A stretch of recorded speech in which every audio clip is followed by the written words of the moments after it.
Hello everyone, today I have a story to read for you all. Let us listen together. Let me tell you a story about a crow and a worm. There is a story about a worm eating leaves and a crow flying to find food also saw the worm. The crow said that now it was profitable to eat the worm and flee close to the worm. The worm looked at the crow and remembered that the crow was cruel and would bite me now. The worm asked the crow, "What are you looking for?" The crow told the worm, "I came to eat the worm." The worm said, "Unless the crow finds my parable, he will eat me. If he does not find my parable, he will not eat me."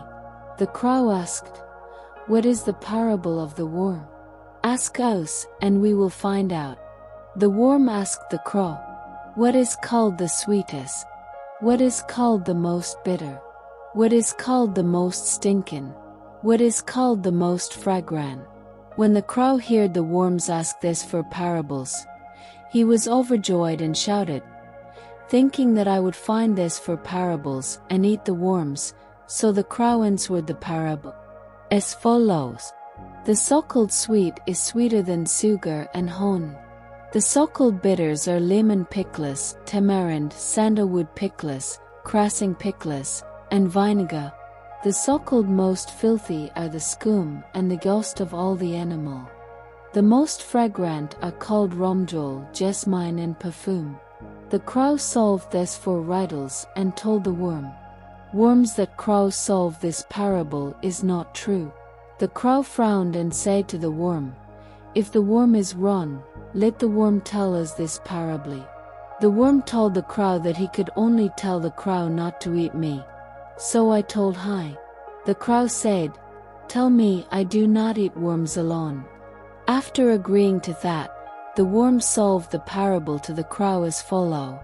The so-called sweet is not the sweetness of honey, but the sweetness of words spoken to one another with sweet, honest words to one another, and is called the sweets. The so-called bitterness is not the bitterness of tamarind, lime, vinegar. It is the immoral, cruel words that speak to each other and are called bitter above all else. The so-called stench is not the stench or stench of an animal product. It is the stench of the bad name that commits evil in this world, and is called the stench of the wind. The so-called fragrance is not the fragrance of flowers or perfumes, but the fragrance of a well-executed reputation, and is more fragrant than all spice. The crow listened to these parables, stopped eating worms and flew away. Thank you for listening. Please click subscribe to hear more new stories. Thank you.